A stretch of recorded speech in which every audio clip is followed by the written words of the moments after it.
Welcome top news today. The biggest, the best, the longest White House reality episode took place on Tuesday to dismal ratings. Rather than be the surefire, livecast way to change the subject from Michael Wolff's book in which his staff and others declared his dangerous incompetence and show Trump at his deal-making best, the meeting revealed that on the whole Wolff got it right. Trump had only to hold two things in his mind at the same time.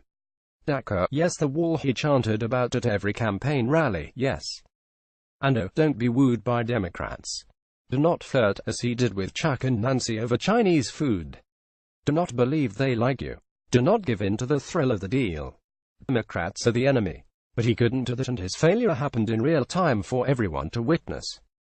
Did you see? Social media buzzed what Trump just said to Senator Dianne Feinstein about a clean bill being great and he would take the heat.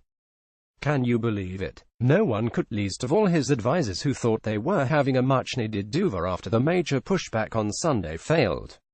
Stephen Miller's mindless, repetitive defense of Trump to CNN's Jake Tapper got him cut off and then escorted out of the building. Let Trump be a prepared president with a task so simple even he can't blow it. Instead they had to watch in horror as he failed to perform. When Rep. Kevin McCarthy is the smart one in the room and you have to erase incriminating parts of the transcript like a Kremlin operative, you know it's been a spectacular failure. Trump's display cracks his truce with Capitol Hill after pushing through tax cuts.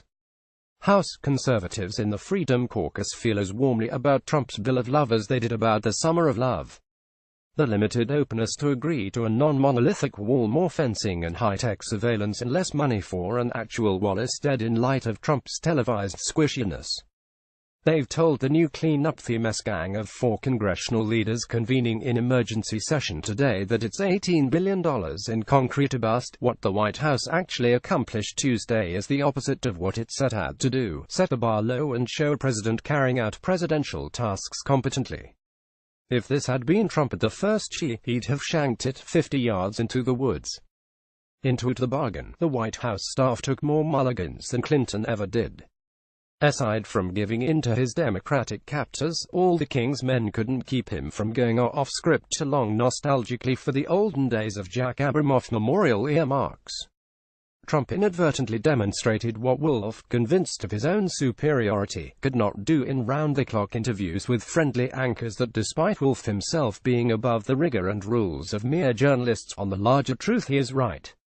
The president is impulsive, uncontrollable and unteachable, burdened with an ignorance he doesn't have the self-awareness to realize he has, or the discipline to overcome it.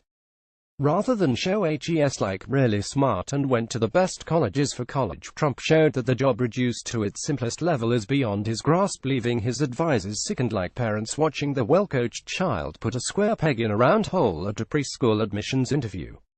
No wonder his staff is leaving in record-breaking droves, the latest reported to be on the way out the door, including White House counsel Don McGahn and National Security Advisor H.R. McMaster, with no one clamoring to replace them.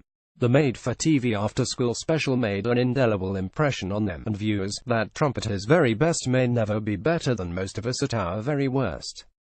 Will he ever rise to the occasion, to the job, or ever pivot? The preschoolers will learn, but Trump will not.